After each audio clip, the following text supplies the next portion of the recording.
7 number श्लोक रे प्रथम रू यही कथा मु जो भाव आपण मान आगे प्रकाश कली ए भाव को आज कपिल भगवान निकट रे माँ देवहूति कहउचंती हे भगवान अहब तपच अतो गरिया जत जिह्वाग्रे वर्तते नाम शुभ्यं अपस्ते जोहो तस्नो राज्या ब्रह्मानुचोर्नाम शृण्वन्ति जेते। ए श्लोक रे माँ देवहूति कपिल भगवान को अत्यंत कृतज्ञता ज्ञापन करी प्रकाश कले जे अहबत तोपच अतो गरियान महापापी चंडाल कूल रे जन्म होइथिले मध्य कुकुर मांस भोजन करुथिले मध्य सेमाने आपणकर नाम नहीं किभଳି भावरे अति आश्चर्यजनक भावरे ब्रह्मत्व प्राप्ति ही पारंती। तेणु आपणकर नामर प्रभाव केते जो नाम रे स्तोत्र गुड़ाक माध्यम रे जो नाम गुड़ाक भगवान प्रचार करा जाउची तथा वसुदेव सुतं देवं कंसचाणूरमर्दनम् देवकी परमानंदं कृष्णं वंदे जगद्गुरु। ये जो नामर प्राधान्य ये नामर प्रभाव ये नाम उच्चारण करने द्वारा लाभ ये कथा आपण मान आगे कहवाई मोर जीवन अनुभूति कथा गोटे थर जदि भगवान नाम को दिव्य भाव रे श्रद्धा भक्तिर सहित उच्चारण करिवो ताहाले समस्त प्रकार पाप दूर हो जिवो एवं चंडाल होइथिले मध्ये से ब्रह्मत्व प्राप्ति हो जिवो। तो पच अतो गरिया महापापी मध्य अत्यंत गरियान भाव रे ब्राह्मण स्वरूप तार स्वरूप प्राप्ति हुए एवं भगवान को जप तप ध्यान धारणा पूजा इत्यादि करिवार तार योग्यता आसे। रत्नाकर तुंडरे न आसे किंचिते जेते प्रकार राम राम राम राम पाठ करेले ब्रह्मा रत्नाकर तुंडरे आसिला ना। एठी आम मान मन रे गोटे संदेह जात हब ये सामान्य राम नाम टा जने लोक उच्चारण करि पारला नहीं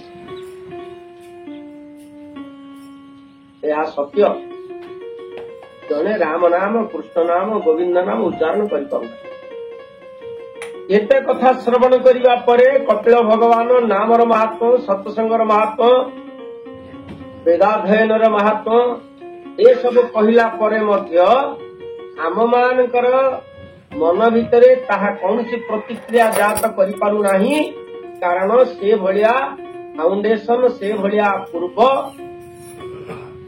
तप आम मानकर नाही जो मानकर पूर्व जन्म किसी सुकृत थाए से माने प्राप्ति हेले ताहाको ग्रहण करि पारନ୍ତି जो मानकर पूर्व जन्म सुकृत न थाए से माने प्राप्ति हेले मधो ताहा सामान्य गोटे पदार्थ बोली विचार करि त्याग करिते। बारंबार कपिल भगवान आपण मान को सूचना दौचंती जो माने भगवान कर दिव्य नाम जप करिवे से माने पवित्र हो जिवे। तथापि आमे माने एते मूढ़ मनीष एते मूढ़ ये सब जानिला परे मध्य ताहाको अवधारणा करू नाही से मार्ग ताहाको सुख लागू नाही।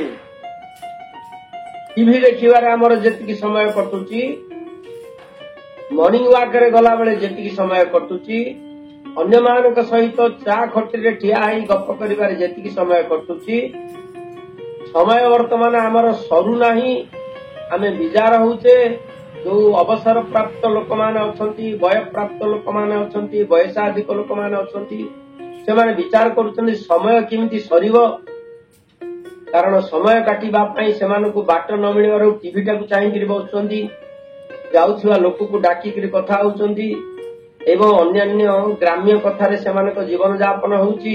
କିନ୍ତୁ ମାଳାଟିଏ ଧରି ଭଗବାନଙ୍କର ହରେ କୃଷ୍ଣ କୃଷ୍ଣ କୃଷ୍ଣ ହରେ ହରେ, ହରେ ରାମ ରାମ ରାମ ହରେ ହରେ ଏ ନାମ ଜପ କରିବାକୁ ସେମାନଙ୍କର ଶ୍ରଦ୍ଧା ଜାତ ହଉନାହିଁ କିମ୍ବା ମାନସିକ ସ୍ତରରେ ପରିବର୍ତ୍ତନ ଆସୁନାହିଁ। ଯାର କାରଣ ହଉଛି ସେମାନଙ୍କର ପୂର୍ବଜନ୍ମର ସୁକୃତ ନାହିଁ। ଏ ଶ୍ଲୋକରେ କପିଳ ଭଗବାନ କହିଲେ ଯତ୍ ଜିହ୍ୱାଗ୍ରେ ବର୍ତ୍ତତେ ତୁଭ୍ୟଂ ନାମମ୍, ଯାହାର ଜିହ୍ୱାଗ୍ରରେ ତୁମ୍ଭର ନାମ ଆସେ, ସମସ୍ତଙ୍କ ତୁଣ୍ଡରେ ତ ଆସେନି।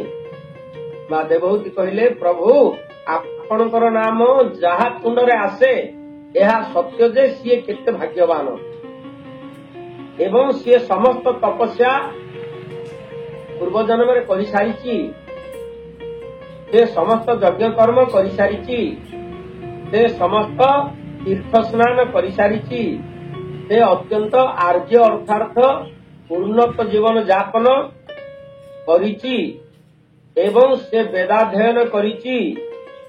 ଏଭଳି ଭାବରେ ଭଗବାନଙ୍କର ନାମକୁ ସେ ପୂର୍ବରୁ ଅଭ୍ୟାସ କରିଥିବା ହେତୁ ଆଜି ତା ତୁଣ୍ଡରେ ଭଗବାନଙ୍କର ନାମ ଆସୁ। ଏ ଯୋଉ ଦିବ୍ୟ କଥା ମା ଦେବହୂତି କପିଳ ଭଗବାନଙ୍କୁ କହି ପ୍ରଶଂସା କରୁଛନ୍ତି, ଏହା ଆମ ପାଇଁ ଏକ ବିଚାର ଯୋଗ୍ୟ ବିଷୟ ଯେ ଆମେମାନେ ସମସ୍ତେ ହରିନାମ କରିପାରୁନାହିଁ କାହିଁକି? ହରିନାମ କରିବା ପାଇଁ ଆମମାନଙ୍କର ଶ୍ରଦ୍ଧା ଆସୁନି କାହିଁକି? ତାର ମୂଳ କାରଣ ହେଲା ପୂର୍ବଜନ୍ମର ସୁକୃତ ଆମମାନଙ୍କର ନାହିଁ। ପୂର୍ବଜନ୍ମରେ ଆମେ ଯୋଉ କର୍ମ କରିଛେ ସେ କର୍ମ ଭିତରେ ଆମର ଭଗବାନଙ୍କ ପ୍ରତି ଶ୍ରଦ୍ଧା ବିଶ୍ୱାସ ଆସିନାହିଁ, ଯାହା ଫଳରେ ଆମମାନଙ୍କୁ ହରିନାମ ତୁଣ୍ଡରେ ଆମମାନଙ୍କର ଆସୁନାହିଁ। ଯେଉଁମାନେ ଭଗବାନଙ୍କର ଦିବ୍ୟ ନାମ କୀର୍ତ୍ତନ କରନ୍ତି ସେମାନେ ଅତ୍ୟନ୍ତ ଗୌରବମୟ, ସେମାନଙ୍କର ଜୀବନ ଧନ୍ୟ। ସେମାନେ ଭଗବାନଙ୍କର ନାମକୁ ଧାରଣ କରିବା ପାଇଁ ଯୋଗ୍ୟତା ହାସଲ କରିଛନ୍ତି। ଆଉ ସେମାନେ ଯେତେ ନିଚ କୂଳରେ ଜନ୍ମ ହୋଇଥିଲେ ମଧ୍ୟ ସେ ଅତ୍ୟନ୍ତ ଗୌରବମୟ ଏବଂ ପୂଜ୍ୟ ଅଟନ୍ତି।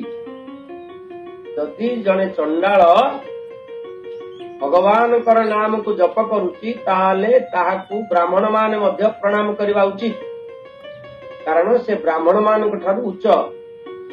କାହିଁକି କପିଳ ଭଗବାନଙ୍କୁ ମା ଦେବହୂତି କହିଲେ ଯେ ବ୍ରାହ୍ମଣ ମାନେ ଯୋଉ ସତ୍କର୍ମ ପ୍ରତିଦିନ କରନ୍ତି ସେମାନଙ୍କର ନାମ ପ୍ରତି ଶ୍ରଦ୍ଧା ଆସେ ନାହିଁ, କେବଳ କର୍ମ ଭିତରେ ରହିଯାଆନ୍ତି, ବୈଦିକ କର୍ମକାଣ୍ଡ। ଆଉ ଯୋଉମାନେ ବୈଷ୍ଣବ ଭାବରେ ଭଗବାନଙ୍କର ନାମ କୀର୍ତ୍ତନ କରୁଛନ୍ତି ସେମାନେ ବୈଦିକ କର୍ମକାଣ୍ଡ ସହିତ ଭଗବାନର ନାମକୁ ମଧ୍ୟ ଅତି ମଧୁର ଆଉ ନିରପରାଧ ଭାବରେ ଜପ କରି ବ୍ରାହ୍ମଣ ଠାରୁ ମଧ୍ୟ ଅଧିକ ଉଚ୍ଚ ହେଇଯାଉଛି। ଯେତେବେଳେ ଚୈତନ୍ୟ ମହାପ୍ରଭୁ ଏ ବୈଷ୍ଣବ ଧାରାକୁ ପ୍ରଚଳନ କରିବା ପାଇଁ ହରେ କୃଷ୍ଣ ମହାମନ୍ତ୍ରକୁ ପ୍ରଚାର କଲେ, ଶ୍ରୀରାଧାର ଭାବେ ଏବେ ଗୋରା ଅବତାର ହରେ କୃଷ୍ଣ ମହାମନ୍ତ୍ର କରିଲେ ପ୍ରଚାର। ଯେତେବେଳେ ହରେ କୃଷ୍ଣ ମହାମନ୍ତ୍ରକୁ ପ୍ରଚାର କଲେ ବ୍ରାହ୍ମଣ ମାନେ ଏହାକୁ ସମ୍ପୂର୍ଣ୍ଣ ବିରୋଧ କଲେ। ତାର କାରଣ ଯୋଉମାନଙ୍କର ଶ୍ରୀ ଅଦ୍ୱୈତ ଗଦାଧର ଶ୍ରୀବାସ ଆଦି ଗୌର ଭକ୍ତ ବୃନ୍ଦ ଶ୍ରୀକୃଷ୍ଣ ଚୈତନ୍ୟ ନିତ୍ୟାନନ୍ଦ ଆଉ ସମସ୍ତ ଏଇ ଯୋଉ ପଞ୍ଚ ସଖା ଏକାଠି ହେଇଥିଲେ, ଏମାନେ ସମସ୍ତେ ବ୍ରାହ୍ମଣ କୂଳରେ ଜନ୍ମ ହେଇଥିଲେ ଏବଂ ବ୍ରାହ୍ମଣ ମାନେ ହରିନାମ କରିବା ବିଧି ନାହିଁ ବୋଲି ବ୍ରାହ୍ମଣ ମାନେ ତତ୍କାଳୀନ ବ୍ରାହ୍ମଣ ମାନେ କହିଲେ। ବ୍ରାହ୍ମଣ ମାନେ କଣ ନାମ ଜପ କରିବେ? ବ୍ରାହ୍ମଣ ମାନେ କେବଳ ଗାୟତ୍ରୀ ଜପ କରିବେ, ହରେ କୃଷ୍ଣ ମହାମନ୍ତ୍ର ଜପ କରିବାର ବିଧି ନାହିଁ ବୋଲି ବ୍ରାହ୍ମଣ ମାନେ ସେତେବେଳେ ବିରୋଧ କଲେ। ଏବଂ ଏଭଳି ବିରୋଧ କଲେ ଯେ 2 ଜଣ ଗୁଣ୍ଡାଙ୍କୁ ମଧ୍ୟ ପଠେଇଲେ, ଜଗାଇ ମାଧାଇ, ब्राह्मण कुल जगन्नाथ बंदोपाध्याय माधवानंद आचार्य ये दी जन ब्राह्मण कुल जन्म होते एवं ये दी जन गुंडागिरी करी आसी एमानकु दंड दबा पई बसिले। नित्यानंद प्रभु महाप्रभु को माड देले तांकर खोल इत्यादि भांगी देले ब्राह्मण मान ये दी जन को पठेई कारण ब्राह्मण उचित कार्य करूना ये जो पंचसखा श्री कृष्ण चैतन्य प्रभु नित्यानंद प्रियदैत गदाधर श्रीवास आदि गौरभक्त अद्वैत आचार्य तांकर अध्यक्षतार चैतन्य महाप्रभु जेतेबेले श्रीवासंकर अंगन रे एकादशी तिथि रे हरिनाम कीर्तन आरंभ कले से हरिनाम कीर्तन प्रभाव एते व्यापक हैला जे तत्कालीन समय नवद्वीपर ब्राह्मण मान यहाँ विरोध करी मुसलमान शासक निकट में प्रकाश कले एवं मुसलमान शासक माने मध्य सेमाने हिंदू विरोधी हिंदुत्वर परिपंथी सेमाने मध्य ए नाम को प्रतिहत करिबा पाई चेष्टा कले। तेणु वैष्णव धारा जे ब्राह्मण धारा ठारू आउ पाचे अधिक ए कथाटा ब्राह्मण माने जानती ना आ मोर निजर अनुभूतिर कथा कही क्षमा भिक्षा करी जे मु जेतेबेले वैष्णव मार्ग रे अग्रगति कली मु सेतेबेले गंजाम जिलार ब्राह्मण समाजर सभापति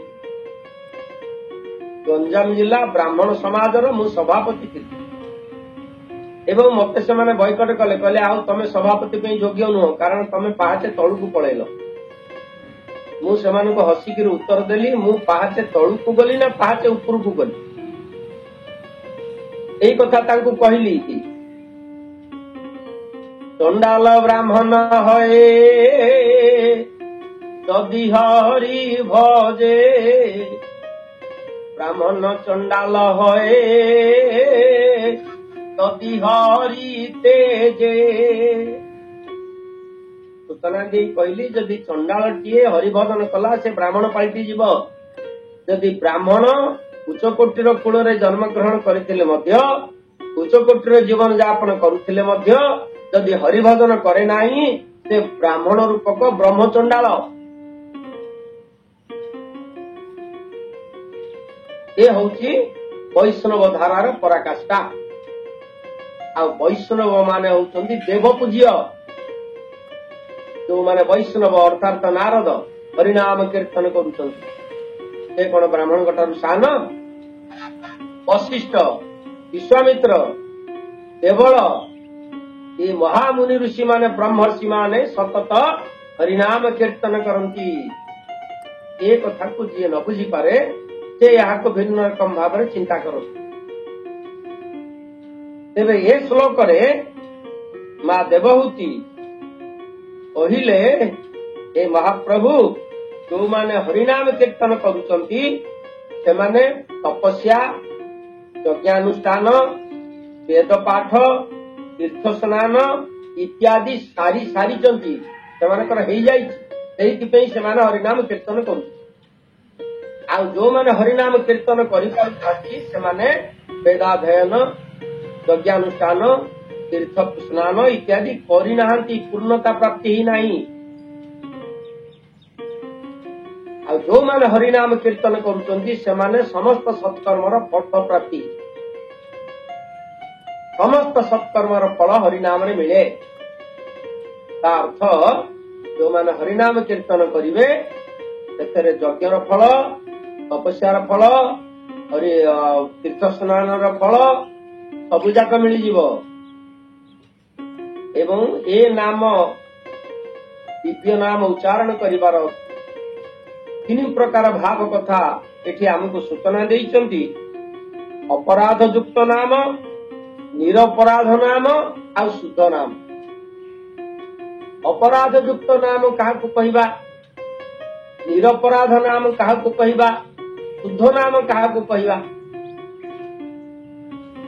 ए संपर्क रे माँ देवहूति जहाँ सूचना देइचंती आपण मान आगे मु प्रकाश करिवी अपराध युक्त नाम हैला जो माने भगवान कर जो सहस्र नाम अछि ସେ ସହସ୍ର ନାମ ଭିତରୁ ନାମ ଜପ କରନ୍ତି ନାହିଁ,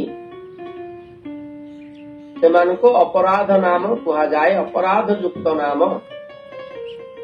ସେଥିପାଇଁ ଅନ୍ୟ ଦେବତା ମାନଙ୍କୁ ପୂଜା କରିବା ପାଇଁ ଶାସ୍ତ୍ରରେ ଭାଗବତରେ ମନା କରିଛନ୍ତି।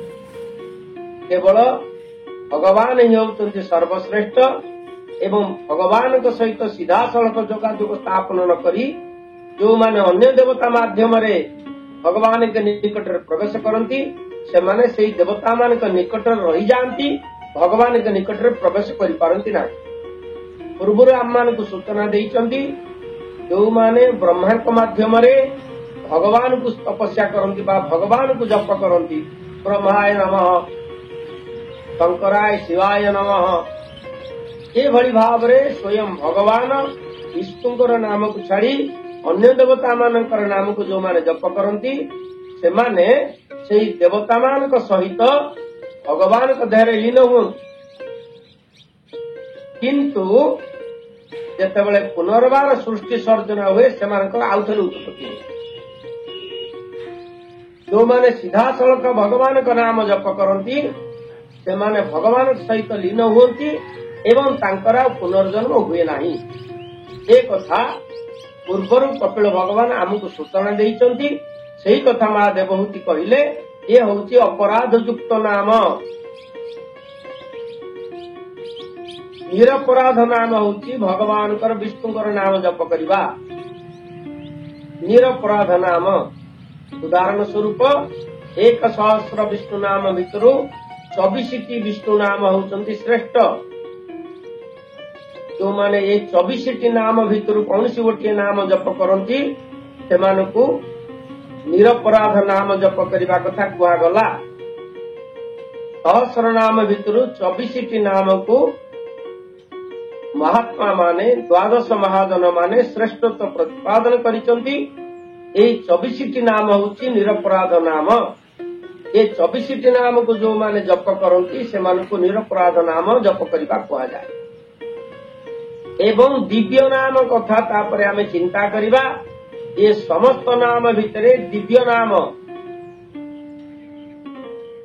ବୈଦିକ ଯୁଗରୁ ଆରମ୍ଭ କରି ଆଜି ପର୍ଯ୍ୟନ୍ତ ସମସ୍ତ ମହାତ୍ମା, ସାଧୁ, ସନ୍ଥ, ଦ୍ୱାଦଶ ମହାଜନ, ବ୍ରହ୍ମା, ଶଙ୍କର ଆଦି ସମସ୍ତେ ସ୍ୱୀକାର କରିଛନ୍ତି ସବୁଠାରୁ ଶୁଦ୍ଧ ନାମ ହେଲା ହରେ କୃଷ୍ଣ କୃଷ୍ଣ କୃଷ୍ଣ ହରେ ହରେ, ହରେ ରାମ ରାମ ରାମ ହରେ ହରେ। ଇଏ ହେଉଛି ଶୁଦ୍ଧ ଦିବ୍ୟ ନାମ। ଏ ଶୁଦ୍ଧ ଦିବ୍ୟ ନାମକୁ ଯେଉଁମାନେ ଜପ କରନ୍ତି ସେମାନେ ଖୁବ୍ ଶୀଘ୍ର ଆଉ ଆର ଜୀବନ ପର୍ଯ୍ୟନ୍ତ ଅପେକ୍ଷା କରିବାକୁ ସେମାନଙ୍କୁ ପଡେ ନାହିଁ। ସେମାନେ ଅତି ଶୀଘ୍ର ଭଗବାନଙ୍କର ଶରଣରେ ଆସିଯାଆନ୍ତି। ଏହା କିଭଳି ସମ୍ଭବ ବୋଲି ଅନେକ ପଚାରନ୍ତି। ଜଣେ ଚଣ୍ଡାଳ ଯଦି ଶୁଦ୍ଧ ନାମ ଜପ କଲା ତାହେଲେ ସେ ସିଧାସଳଖ ବ୍ରହ୍ମତ୍ୱ ପ୍ରାପ୍ତି ଭଗବାନଙ୍କ ପାଖରେ ଶରଣରେ ପଳେଇ ଆସେ। ସେ କଥା ଭକ୍ତି ସିଦ୍ଧାନ୍ତ ସରସ୍ୱତୀ ତାଙ୍କର ଶ୍ରୀମଦ ଭାଗବତଙ୍କର ଟୀକା ଏବଂ ବିଶ୍ୱନାଥ ଚକ୍ରବର୍ତ୍ତୀଙ୍କର ସାରାର୍ଥ ଦର୍ଶିନୀ ଟୀକାରେ ଏହା ସୁନ୍ଦର ଭାବରେ ବର୍ଣ୍ଣନା କରାଯାଇଛି। ଯେଉଁମାନେ ହରେ କୃଷ୍ଣ ମହାମନ୍ତ୍ରକୁ ଜପ କରନ୍ତି ସେମାନେ ପୂର୍ବରେ ସମସ୍ତ ପରୀକ୍ଷାରେ ପାସ କରିସାରିଛନ୍ତି। ପୂର୍ବ ପରୀକ୍ଷାରେ ସେମାନେ ପାସ କରିସାରିଥିବା ହେତୁ ଆଜି ହରେ କୃଷ୍ଣ ମହାମନ୍ତ୍ରକୁ ସେମାନେ ତୁଣ୍ଡରେ ଉଚ୍ଚାରଣ କରିପାରୁଛନ୍ତି। ପୂର୍ବ ପରୀକ୍ଷାରେ ଯେଉଁମାନେ ପାସ କରିନାହାନ୍ତି ସେମାନେ ଅପରାଧ ନାମ କିମ୍ବା ନିରପରାଧ ନାମ ଏଭଳି ଜପ କରି କରି ପରିଶେଷରେ ଶୁଦ୍ଧ ନାମକୁ ଆସନ୍ତି। ଏ ହେଉଛି ମା ଦେବହୂତିଙ୍କର କପିଳ ଭଗବାନଙ୍କ ପ୍ରତି। କାରଣ ମା ଦେବହୂତି ବର୍ତ୍ତମାନ ଯାହା କହୁଛନ୍ତି କପିଳ ଭଗବାନଙ୍କ ଠାରୁ ସମସ୍ତ ଜ୍ଞାନ ପ୍ରାପ୍ତି ହେଲା ପରେ ତାଙ୍କର ଯୋଉ ଶୁଦ୍ଧ ଜ୍ଞାନ ଜାତ ହେଇଛି ସେ ଶୁଦ୍ଧ ଜ୍ଞାନକୁ ସେ ପ୍ରକାଶ କରୁଛନ୍ତି ଆମମାନଙ୍କର ଭିତର। ବିଶୁଦ୍ଧ ମନୋବୃତ୍ତି ଥିବା ଲୋକ ହିଁ ନାମ ଜପ କରି ସାର୍ଥକତା ଲାଭ କରେ, ଏହାକୁ ନିରପରାଧ ନାମ ଜପ କହନ୍ତି। ବିଶୁଦ୍ଧ ମନୋବୃତ୍ତି ଅର୍ଥାତ୍ ବିଶୁଦ୍ଧ ମନୋବୃତ୍ତି କଣ, ଶୁଦ୍ଧ ମନୋବୃତ୍ତି କଣ, ଅଶୁଦ୍ଧ ମନୋବୃତ୍ତି କଣ, ଏ ତିନି ପ୍ରକାର ଭାବ କଥା ଏଠି ଆମ ମାନଙ୍କ ପାଖରେ ଆସେ। ବିଶୁଦ୍ଧ ଅର୍ଥ କଣ, ଶୁଦ୍ଧ ଅର୍ଥ କଣ, ଅଶୁଦ୍ଧ ଅର୍ଥ କଣ। ଏ ଶୁଦ୍ଧ ଶବ୍ଦ ସହିତ ପ୍ରଥମେ ଅଯୁକ୍ତ ହେଲା, ତାପରେ ଶୁଦ୍ଧ ଶବ୍ଦ କୁହାଗଲା ଏକାନ୍ତ ଭାବରେ, ପୁଣି ବିଶୁଦ୍ଧ ଶବ୍ଦ କୁହାଗଲା। ଆମେ ମାନେ ଭଲ ଭାବରେ ଜାଣିଛେ ଅଶୁଦ୍ଧ ଅର୍ଥ ଯାହା ଅପରାଧ ଯୁକ୍ତ, ଯାହା ଶୁଦ୍ଧ ନୁହଁ। ଶୁଦ୍ଧ ଅର୍ଥ ଯାହା ଅପରାଧ ଶୂନ୍ୟ, ମାତ୍ର ସେ ବିଶୁଦ୍ଧ ନୁହଁ। ବିଶୁଦ୍ଧ ଅର୍ଥ ସେ ହେଉଛି ଦିବ୍ୟ। ତେଣୁ ନାମକୁ ଜପ କଲା ବେଳେ ମନକୁ ଯୋଉମାନେ ବିଷୟ ଭିତରେ ରଖି ନାମ ଜପ କରନ୍ତି ତାହାକୁ ଅପରାଧ ନାମ ବା ଅଶୁଦ୍ଧ ନାମ ଜପ କୁହାଯାଏ। ନାମ ଜପ କଲା ବେଳେ ଯୋଉମାନେ କାମନା ରଖି, କୌଣସି ପ୍ରକାର କାମନା ରଖି, ମୁଁ ଭଗବାନଙ୍କର ନାମ ଜପ କରୁଛି ଏପରିକି ମତେ ବୈକୁଣ୍ଠ ପ୍ରାପ୍ତି ହଉ, ମୁଁ ଭଗବାନଙ୍କର ନାମ ଜପ କରୁଛି ଏପରିକି ମୋ କାମନା ସିଦ୍ଧ ହଉ, ମୁଁ ଭଗବାନଙ୍କ ନାମ ଜପ କରୁଛି ମୁଁ ଯାହା ଚିନ୍ତା କରୁଛି ତା ଫଳ ପ୍ରାପ୍ତି ହଉ, ଇଏ ହଉଛି ଶୁଦ୍ଧ ନାମରେ ଯିବ। କିନ୍ତୁ ବିଶୁଦ୍ଧ ନାମ କିଏ ନା ଯୋଉମାନେ କୌଣସି ପ୍ରକାର କାମନା ନ ରଖି ଭଗବାନଙ୍କର ନାମ ଜପ କରିବେ, ତାହା ହଉଛି ବିଶୁଦ୍ଧ ଦିବ୍ୟ ନାମ ଜପ। ତେଣୁ ସମସ୍ତେ ନାମ ଜପ କଲେ ମଧ୍ୟ ଅନେକ ଯେକୌଣସି କାର୍ଯ୍ୟ କଲାବେଳେ ସବୁବେଳେ ଲାଭ କ୍ଷେତ୍ର ବିଚାର କରନ୍ତୁ। ଆପଣ ମାନେ ଗୋଟିଏ ଘଣ୍ଟା ସମୟ ପ୍ରାୟତଃ ମୋ ପାଖରେ ଦଉଛନ୍ତି, ସମସ୍ତେ ଆସିପାରୁନାହାନ୍ତି। ମୁଁ ପ୍ରାୟ 5000 ଲୋକଙ୍କୁ ଦଉଛି ମୋର ଲିଙ୍କ୍, କିନ୍ତୁ ମାତ୍ର 50 ଜଣରୁ 70 ଜଣ ଭିତରେ 72 ଜଣ ଭିତରେ ଆଜି ପର୍ଯ୍ୟନ୍ତ ମୁଁ ଦେଖିଛି ସର୍ବନିମ୍ନ 50 ଏବଂ ସର୍ବାଧିକ 72 73 ପର୍ଯ୍ୟନ୍ତ ଆସୁଛନ୍ତି। ଅନ୍ୟମାନେ କାହିଁକି ଆସୁନାହାନ୍ତି ନା ସେମାନେ ଲାଭ କ୍ଷେତ୍ର ବିଚାର କରୁଛନ୍ତି। ଆମେ ଗୋଟିଏ ଘଣ୍ଟା ଏଠି ଶ୍ରବଣ କରି ଆମର କଣ ଲାଭ ହବ, ସେ ସମୟରେ ସମ୍ବାଦପତ୍ର ଟିକେ ଦେଖିପାରିବା, ସେ ସମୟରେ ଟିଭିଟାକୁ ଟିକେ ଦେଖିପାରିବା, ସେ ସମୟରେ ଆମେ ଅନ୍ୟାନ୍ୟ କାର୍ଯ୍ୟ କରିପାରିବା। ଯୋଉମାନେ ଚାକିରି କ୍ଷେତ୍ରରେ ଅଛନ୍ତି ସେମାନଙ୍କ କଥା ମୁଁ କହୁନାହିଁ, ବା ଯୋଉମାନେ କାର୍ଯ୍ୟ ବ୍ୟସ୍ତ ଅଛନ୍ତି ସେମାନଙ୍କ କଥା କହୁନାହିଁ। ଆମମାନଙ୍କ ଭିତରୁ 60 ବର୍ଷରୁ ଉର୍ଦ୍ଧ୍ୱ ଯୋଉମାନେ ବର୍ତ୍ତମାନ ମରଣକୁ ଅପେକ୍ଷା କରିଛେ, ସବୁଦିନ ଖୋଜୁଛେ କୋଉ ଦିନ ମରଣ ହବ, ଆଉ କେତେ ଦିନ ରହିଲା ମରିବା ପାଇଁ, ସେମାନଙ୍କ କଥା ମୁଁ ପ୍ରଥମେ କହିବି। ସେମାନଙ୍କର ଏ ପ୍ରକାର ଦ୍ୱିତୀୟ ଭାବ ଭାଗବତଙ୍କ ପ୍ରତି, ଦିବ୍ୟ ନାମ ପ୍ରତି ସେମାନଙ୍କର ଶ୍ରଦ୍ଧା ଆସୁନାହିଁ, କାରଣ ସେମାନେ ଲାଭ କ୍ଷେତ୍ର ହିସାବ ବିଚାର। ଆମମାନଙ୍କ ଭିତରେ ଏମିତି କେତେ ଜଣ ଅଛନ୍ତି ଯୋଉମାନେ 25-30 ବର୍ଷ ଭିତରର, ସେମାନେ ବିଭିନ୍ନ ପ୍ରକାରର ପ୍ରଶ୍ନ ମତେ ପଚାରୁଛନ୍ତି। ମୋ କଥା ଶ୍ରବଣ କରି ସେମାନଙ୍କ ମନରେ ଯୋଉ ଶଙ୍କା ଜାତ ହଉଛି ତାହାକୁ ଦୂରୀଭୂତ କରିବା ପାଇଁ ପ୍ରଶ୍ନ ପଚାରୁଛନ୍ତି। ଅର୍ଥାତ୍ ସେମାନଙ୍କର ଶ୍ରଦ୍ଧା ଓ ଭକ୍ତି ପ୍ରକାଶିତ ହଉଛି। କିନ୍ତୁ ଏମିତି କେତେକ ଲୋକ ଅଛନ୍ତି ଯୋଉମାନେ କେବଳ ଶ୍ରବଣ କରୁଛନ୍ତି, ତାକୁ ଧ୍ୟାନ କରୁଛନ୍ତି, ମନନ କରୁଛନ୍ତି ଏବଂ ଭାବର ସହିତ ତାକୁ ଗ୍ରହଣ କରୁଛନ୍ତି। ଆଉ କେତେକ ଲୋକ ଅଛନ୍ତି ଯୋଉମାନେ ଏହାକୁ ସମୟ କ୍ଷୟ ବୋଲି ବିଚାର କରୁଛନ୍ତି। କିଛି ସମୟ କଟୁନି ତ ବାବାଜୀର, ଏ ଦଳକୁ ଧରିକି ପ୍ରତିଦିନ ଗୋଟେ ନାଟକ। ମୁଁ ମୋର ଗୋଟେ ଅନୁଭୂତିର କଥା କହିବି। ମୋର ଯୁବକ ଅବସ୍ଥାରେ ମୁଁ ଯେତେବେଳେ ଶିକ୍ଷକ ଚାକିରି କରିଥିଲି, ପ୍ରତିଦିନ ସନ୍ଧ୍ୟା ବେଳେ ମୁଁ ଭାଗବତ ବହି ଖଣ୍ଡିଏ କାଠରେ ଜାକି ମନ୍ଦିର ଭିତରେ ପ୍ରବେଶ କରେ, ହରିକୋଟର ଜଗନ୍ନାଥଙ୍କ ମନ୍ଦିର ଭିତରେ, ଏବଂ ଭାଗବତ ଗୋଟିଏ ଅଧ୍ୟାୟ ପାଠ କରେ। କିଏ ଶୁଣୁ ବା ନ ଶୁଣୁ, ଭଗବାନଙ୍କ ଆଗରେ ତାର ତାତ୍ପର୍ଯ୍ୟ ସମ୍ପର୍କରେ ମୁଁ ଯାହା ଅନୁଭବ କଲି ତା କହେ। ମତେ ମୋର କେତେକ ସାଙ୍ଗସାଥି କହିଲେ ଏଇଟା ପାଗଳ ହେଇଗଲାଣି, ଭଲ ଶିକ୍ଷକ, ଭଲ ପାଠ ପଢଉଛି, ଭଲ ଟିଉସନ କରିପାରିଲେ ଭଲ ପଇସା ମିଳନ୍ତା, ଇଏ ସନ୍ଧ୍ୟା ସମୟରେ ଇଏ ମନ୍ଦିର ଭିତରେ ପଶି ଭାଗବତ ପାଠ କରି, ଇଏ ଯୋଉ ଲୋକ ଗୁଡାକ ଯାଉଛନ୍ତି ଏଗୁଡାକ ତ କିଛି କାମ ନାହିଁ, ବେଳ ବଡେ ବସୁଛନ୍ତି ମନ୍ଦିରରେ, ଏଇ ମାନଙ୍କ ଆଗରେ ଭଡ ଭଡ ହଉଛି। ଏବେ ସେଇମାନେ ବର୍ତ୍ତମାନ ମତେ ଦେଖିଲେ କହୁଛନ୍ତି ଯାହା ହଉ ଆପଣ ଭାଗବତ ଆରମ୍ଭ କରିଥିଲେ, ଏ ଭାଗବତରୁ ଆପଣଙ୍କ ଜୀବନ ଆରମ୍ଭ ହୋଇଥିଲା, ବର୍ତ୍ତମାନ ଆପଣ ସନ୍ନ୍ୟାସୀ ଜୀବନ ଯାପନ କରି କେତେ ଆନନ୍ଦରେ ଅଛନ୍ତି। ଆମେ ସବୁ ଅଥର୍ବ ହେଇଗଲୁ, ଆମ ମାନଙ୍କର ଶରୀର ଖରାପ ହେଇଗଲା, ରୋଗଗ୍ରସ୍ତ ହେଇଗଲା। ଶରୀର ତ ଯାହା ରୋଗଗ୍ରସ୍ତ ହେଲା ନା, ମନଟା ରୋଗଗ୍ରସ୍ତ ହେଇଗଲା। ସେମାନେ ମତେ ଦେଖିଲେ ବର୍ତ୍ତମାନ ଏଇ କଥା କହୁଛନ୍ତି, ଆମେ କେତେ ଗାଳି କରୁଛୁ ଆପଣଙ୍କୁ, କିନ୍ତୁ ଏବେ ଅନୁଭବ କରୁଛୁ ଆପଣ ଯାହା କରୁଥିଲେ, ଆପଣ ଜୀବନର ଶ୍ରେଷ୍ଠ କଥା କରୁଥିଲେ, ଆଉ ତାହା ହିଁ ଆପଣଙ୍କୁ ଏତେ ସମ୍ମାନର ଅଧିକାରୀ କରୁଛି। ସେଇ କଥା ମୁଁ ଆପଣମାନଙ୍କ ଆଗରେ କହୁଛି। ଆମେମାନେ ଜୀବନର କିଞ୍ଚିତ ସମୟ ନିର୍ଦ୍ଦିଷ୍ଟ ଭାବରେ, ଯେମିତିକା ମୁଁ ଗୋଟେ ଉଦାହରଣ, ମୁଁ ଯେତେବେଳେ ପାଠ ପଢୁଛି, ମୋର ଶିକ୍ଷା କ୍ଷେତ୍ରରେ ଯେତେବେଳେ ଶିକ୍ଷକ ଟ୍ରେନିଂ ନେଉଥିଲି, ଟ୍ରେନିଂ ନେଲା ବେଳେ ଗୋଟେ ସୁନ୍ଦର କଥା ସେଥିରେ ଥିଲା। ଜଣେ ବିଦେଶୀ ଫିଲୋସଫର ଲେଖିଛନ୍ତି, ଗୋଟେ କୁକୁରଟିଏ ତାକୁ ଖାଇବାକୁ ଦବା ଏବଂ ଖାଇଲା ବେଳେ ଗୋଟେ ଘଣ୍ଟଟେ ବଜେଇବା। କୁକୁରଟିକି ଖାଇବାକୁ ଦେଲା ବେଳେ ଗୋଟେ ଘଣ୍ଟ ବଜେଇବା, ଏଇଟା ଗୋଟେ ଅଭ୍ୟାସ କରେଇବା।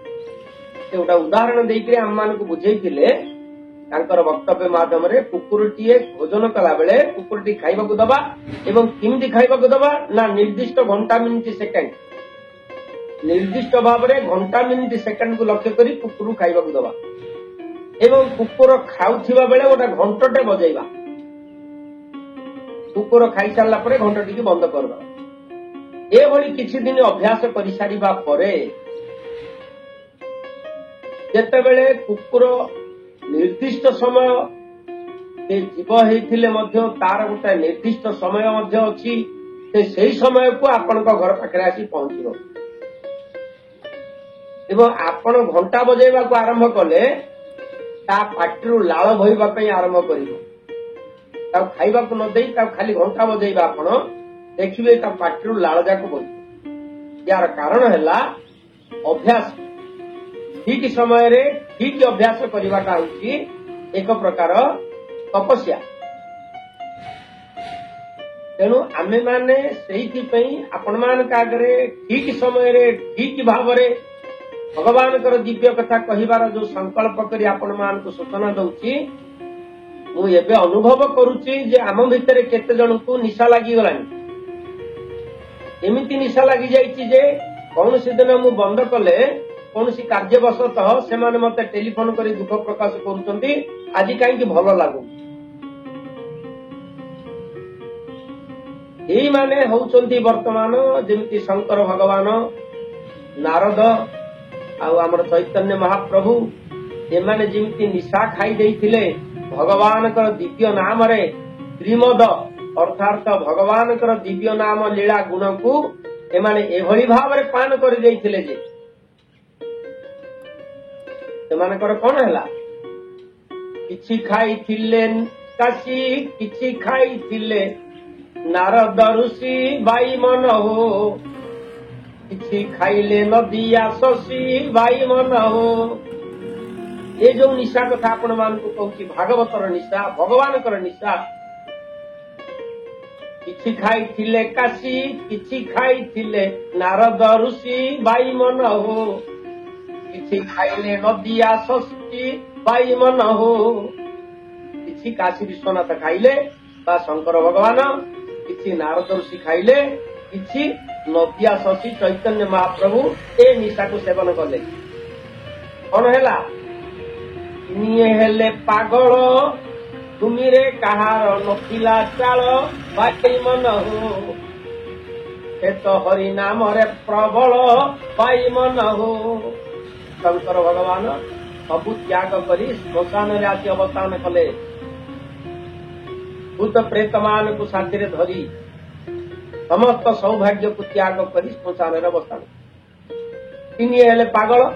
नारद ऋषि शयन भोजन निद्रा समस्त सौभाग्य सौख्य को त्याग करी केवल वीणा वादन करी भगवान कर नाम जपी करी करी करी करी विश्व ब्रह्मांड परिक्रमा।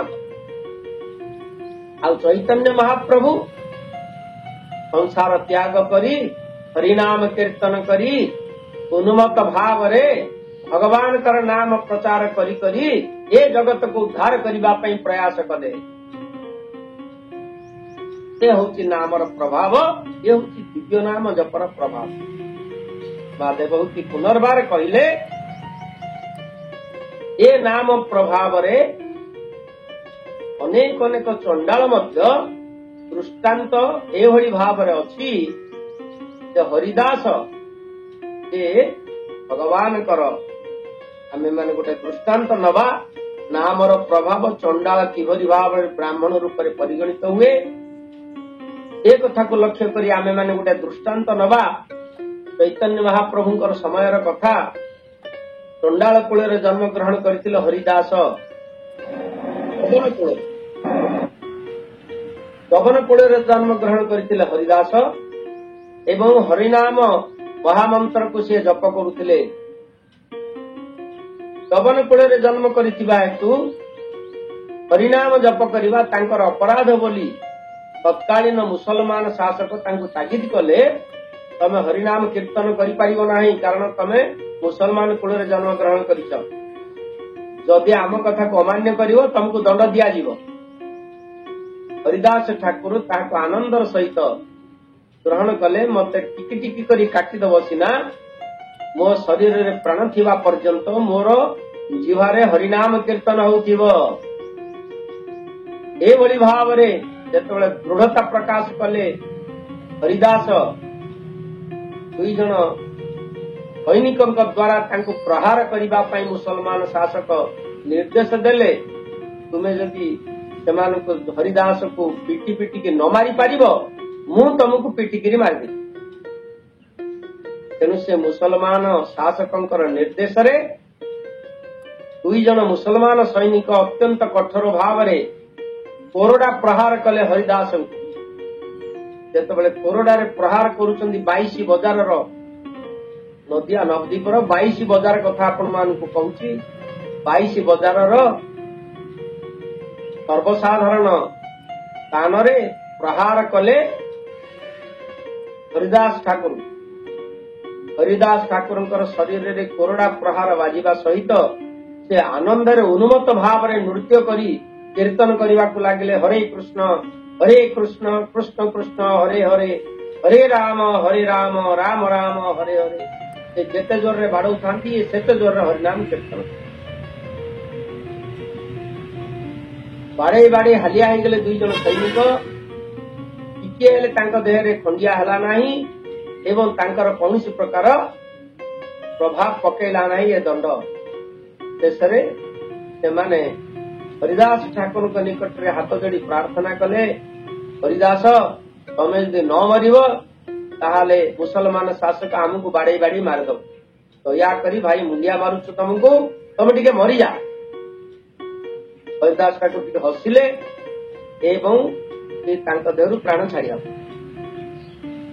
तले मो लागी तमे काई मरिबो बरं तम लागी मु मरि जाऊ।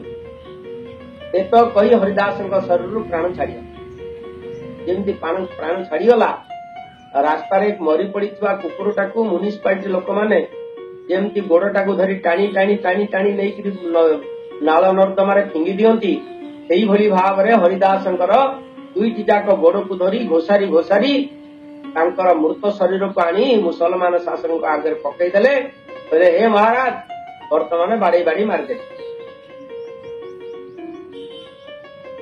मुसलमान शासक कहले ये दंड या यथार्थ है या नरक रे पकई दियो नहीं कि माने पचारे कहले मर्त्य रे नरक कोठी अछि ना मुसलमान नरक होउछंदी गंगा तेणु या गंगा नदी रे फिंगी दियो। ये जेहेतु मुसलमान कूल रे जन्म होइतिला या नरक भीतर को फिंगी दियो या कही गंगा नदी रे नहीं फिंगी देइछंती। एवं प्रकृत रे तो हरिदासंकर प्राण जाई नथिला से मरिबार छलना करुथिले समस्त कष्ट तांकर भगवान ग्रहण करुथिले तेणु तांकर किसी कष्ट नथिला। पुनर्बार तांक देहरे चैतन्य जागृत हैला एवं से नदी रे भासी भासी आसी गोटे जगार नदी कूल रे गोटे गर्त करी से गर्त भितर बसिक हरिनाम कीर्तन करने लगे। चैतन्य महाप्रभु पर पर्यायर तांकु नामाचार्य दीक्षा प्रदान करिसंती एवं से होउसंती ब्राह्मण मानकर पूज्य जाहाकु पुरीर पंडा प्रतिहारी सेवक माने मध्य प्रणाम करथिले। एभली भावरे आमे माने वर्तमान ए श्लोकर तात्पर्यार्थକୁ तो शेष करि पारिले नाही। आउरी अनेक कथा ए श्लोकर रहिछि जो कथा को आमे आसंता काली आलोचना करिबा। किभली भावरे नामर प्रभाव दिव्य नाम ग्रहण कले ए जीवर उपकार हुए ए कथा आमे माने सब जानिले मध्य ताहाकु कार्यकारी करिबा उचित। तेणु आपण मानकु मु एतिके प्रार्थना करी सूचना देबी जे आपण माने जो माने वयस्क लोक मोरी भलिया अछ हातरे माळी न धर लाज लागिवो, मथारे तिलक न काट लाज लागिवो, किंतु मने मने भगवान कर नामटाकु जप कर एतिकी मात्र प्रार्थना आपण मनक निकट रे एतिकी भिक्षा करी मने मने हरि नाम जप कर। हरे कृष्ण कृष्ण कृष्ण हरे हरे हरे राम राम राम हरे हरे एतिकी प्रार्थना करे आज बाणी की विश्राम दउची। वर्तमान